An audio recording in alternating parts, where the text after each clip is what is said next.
Hello नमस्कार दोस्तों, आप सभी का आज के इस सेशन में स्वागत है। और आज का सेशन आप सभी के लिए अति महत्वपूर्ण रहने वाला है दोस्तों। कक्षा 12th विषय हिंदी अनिवार्य अभिव्यक्ति एवं माध्यम के दोस्तों जितने भी लघुतरात्मक वेरी इंपॉर्टेंट प्रश्न हैं दोस्तों, उनको मैं हल करवाने वाला हूं। दोस्तों आप सभी को ये ज्ञात होगा कि जो आपका कल है, यानी कल आपका एग्ज़ाम हुआ था, कक्षा 10th का इंग्लिश का पेपर हुआ था। उस पेपर में दोस्तों 80% कितने दोस्तों, यानी 80% तक के सवाल है वो शेखावाटी मिशन से आए हैं। अगर आपके पास शेखावाटी मिशन की पीडीएफ है तो परीक्षा से पहले 2 दिन पहले उनको अच्छी तरीके से पढ़ करके जाएं, हो सके ताकि आपके भी अगर 80% सवाल उसमें से आ जाए तो 80% सवाल काफ़ी मायना रखता है दोस्तों बोर्ड एग्ज़ाम में। आप इसको पढ़ करके ज़रूर जाए। अधिकतर मैंने इस चैनल पर हल करवा दी है। अगर आपने वह भी नहीं देखी है तो एक बार ज़रूर देख लें। अगर आपसे हो सके तो सेल्फ स्टडी करें। इसके अलावा आपके पास पीडीएफ नहीं है तो आप हमारा टेलीग्राम ज्वाइन ज़रूर करें, उसमें सारी पीडीएफ है और वहाँ से आप उनको शेखावाटी मिशन को अच्छी तरीके से पढ़ सकते हो। दोस्तों आप सभी को ज्ञात है कि आपका एग्ज़ाम है वो 6 अप्रैल को होने वाला है। 6 अप्रैल को दोस्तों आपका एग्ज़ाम होने वाला है। सटीक रणनीति के साथ आपने साल भर में जितनी भी मेहनत की है उसका वापस ताबड़तोड़ रिवीजन चल रहा है आपका। मुझे उम्मीद और आशा है आप अच्छी तरीके से करके आओगे दोस्तों। पड़ोसी को आपको खुद को ये कहना न पड़े कि हाँ मैंने इतना कर रहा हूँ, इतना किया है, बल्कि पड़ोसी को आपकी मेहनत है वो चिल्ला चिल्ला कर कह दे कि जो कहना है आप तो base only for self study कीजिए, मेहनत पर ध्यान दीजिए। आपकी मेहनत है वो पड़ोसी को उठा देगी, भरी हुई नींद से जगा देगी दोस्तों, आप चिंता मत कीजिए। तो दोस्तों अगर आप हमारे यूट्यूब चैनल पर नए हो तो चैनल को दोस्तों सब्सक्राइब ज़रूर कीजिए और जितने भी अपने मित्र हैं उनको ज़्यादा से ज़्यादा जोड़ने की कोशिश कीजिए। ये मेरी आपसे ख्वाहिश है। देखता हूँ आप मेरी ख्वाहिशें पूरी करते हो या नहीं करते हो दोस्तों। मात्र यानी अभी तो हमारा जो परिवार है 5,000 से कम है, तो 5,000 से आगे होने के बाद आपकी जितने भी दोस्तों बीएसटीसी पीटीटी संबंधित लगातार मैं आपके साथ बिल्कुल अच्छी से अच्छी ऑथेंटिक सहायता देता रहूँगा। आप चिंता मत कीजिए, जितना आप सपोर्ट करोगे मैं उनसे ज़्यादा करने की कोशिश करूँगा। तो बिना समय गंवाए आज के इस सेशन की शुरुआत करते हैं दोस्तों। पहला प्रश्न है हमारा दोस्तों कि भारत में इंटरनेट पत्रिका का प्रारंभ किस प्रकार हुआ, संक्षेप में लिखिए। तो इसका दोस्तों राइट आंसर है भारत में इंटरनेट पत्रिका का जो पहला दौर है वो 1993 में यानी 1993 में शुरू हुआ और दूसरा दौर है वो 2003 में शुरू हुआ। पहले दौर में भारत में भी प्रयोग हुए, .com का तूफान आया तथा शीघ्र चला गया। अंत में वही टिक के रह पाए जो मीडिया उद्योग में पहले से थे। रीडिफ भारत की पहली साइट थी। इंपॉर्टेंट प्रश्न है दोस्तों। जो रीडिफ नाम की है, रीडिफ है वो भारत की पहली साइट थी। कौन सी दोस्तों? रीडिफ भारत की पहली साइट थी जो गंभीरता से इंटरनेट पत्रकारिता कर रही थी। ये दोस्तों इसका राइट आंसर है। एग्जाम के अंदर पूछा जा सकता है दोस्तों। 15 प्रश्न है या 13 प्रश्न है, सभी प्रश्न इंपॉर्टेंट है, ठीक है। अगला हमारा प्रश्न है दोस्तों, श्रोता या पाठक को बांध कर रखने की दृष्टि से प्रिंट माध्यम, रेडियो और टीवी में सबसे सशक्त माध्यम कौन है तथा क्यों? तो दोस्तों इसका राइट आंसर होगा श्रोताओं एवं पाठकों को बांध कर रखने की दृष्टि से सबसे शक्तिशाली माध्यम टीवी है। टीवी में कोई घटना चित्र सहित दिखाई जाती है, उसके बारे में बताया जाता है और उसकी सत्यता की पुष्टि प्रत्यक्ष दृश्यों को दिखाकर और उनकी बातें सुनाकर की जाती है। तो ये दोस्तों इसका राइट आंसर है। अगला हमारा प्रश्न है दोस्तों, मोबाइल फ़ोन वरदान या अभिशाप पर एक लेख लिखना है। क्या है दोस्तों? ये दोस्तों आज के ज़माने का सबसे खतरनाक वाला है दोस्तों, क्योंकि हर बच्चे के पास जन्म के बाद उसके कौन से मारवाड़ के माना जीवने हाथ में सीधु मोबाइल ही देवे, जन्म बाद महीने जीवने हाथ में सीधु कहीं देवे मोबाइल ही देवे, जकी बात बूढ़िया कई बात सही है, ठीक है। तो दोस्तों ए मोबाइल वरदान है, अभिशाप बारे में कहीं लिखना है, लेख लिखना है। मोबाइल एक उपयोगी यंत्र है। मोबाइल क्या है? एक उपयोगी यंत्र है। अपनी बात दूसरे तक पहुंचाने तथा उसकी बात सुनने में ये मंत्र हमारी सहायता करता है। अत्यंत कम भार का होने के कारण इसको अपने पास रखना और एक स्थान से दूसरे स्थान तक लाना ले जाना बहुत आसान है। ये संचार क्रांति का युग है। इस क्रांति में मोबाइल का बड़ा योगदान है। मोबाइल के अनेक लाभों को देखते हुए ये एक वरदान ही कहा जाएगा, किंतु इसका दुरुपयोग करने से ये अभिशाप भी बन जाता है। दोस्तों, लाने ले जाने के लिए एक एक नहीं लोगों के जेबों में दो दो मोबाइल चल रहे हैं। एक तो काम अब चाले ही कोने, कितना रखना पड़े, दो रखना पड़े, दो निचली जेबों में एक ऊपरली में, तीन रखे गई। तो इस वास्ते दोस्तों थाने तो भी पढ़ाई करनी है बेस। मैं मारवाड़ी में थोड़ा बहुत समझा दूँ, अगर समझ नहीं आवे तो दोस्तों कोई बात नहीं, हिंदी भी चाल है यहाँ पर। तो बेस सेल्फ स्टडी जारी रखो, अपने आप सफलता मिल जाए। ठीक है, अगला दोस्तों हमारा चौथा प्रश्न है, टेलीविज़न से जुड़ी कमियां और विशेषताएं लिखिए। तो टेलीविज़न से जुड़ी कमियां क्या है और विशेषता क्या है? तो टेलीविज़न की विशेषता, टेलीविज़न दोस्तों ये एक दृश्य एवं श्रव्य माध्यम है। टेलीविज़न में दोस्तों हम देख भी सकते हैं और उनको सुन भी सकते हैं, यानी इसमें अनपढ़ व्यक्ति भी समाचार लेख या सुन सकता है। ठीक है, टीवी रामायण दोस्तों जो का अनपढ़ लोग भी आराम से देख सके और बिना सुन सके। तो ये दृश्य और श्रव्य माध्यम हो गया, और इसमें भी समाचार उल्टा पिरामिड शैली में लिखा जाता है। टेलीविज़न के अंदर समाचार है वो किस में लिखा जाता है दोस्तों?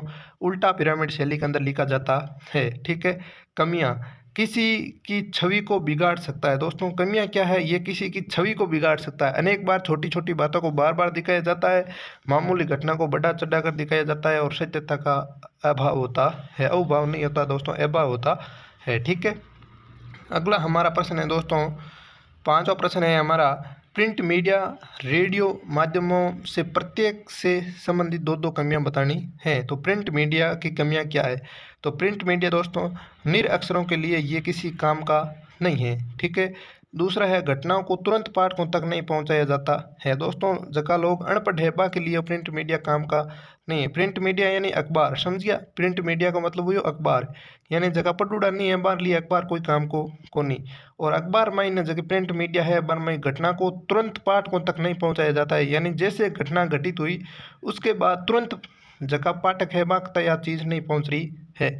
यानी आज घटना घटित हुई है तो कल है प्रिंट मीडिया के माध्यम से जगह लोग है हमारा तई पहुँचे, पाठकों तक बातचीत पहुँचे। ठीक है, अगला है रेडियो की कमियां क्या है? रेडियो यानी किसी समाचार को आरंभ से अंत तक सुनने की बाध्यता है। रेडियो के अंदर दोस्तों किसी समाचार को आरंभ से अंत तक सुनने की बाध्यता है। दूसरा है किसी सूचना का संदर्भ के लिए सुव्यवस्थित रखना संभव नहीं है।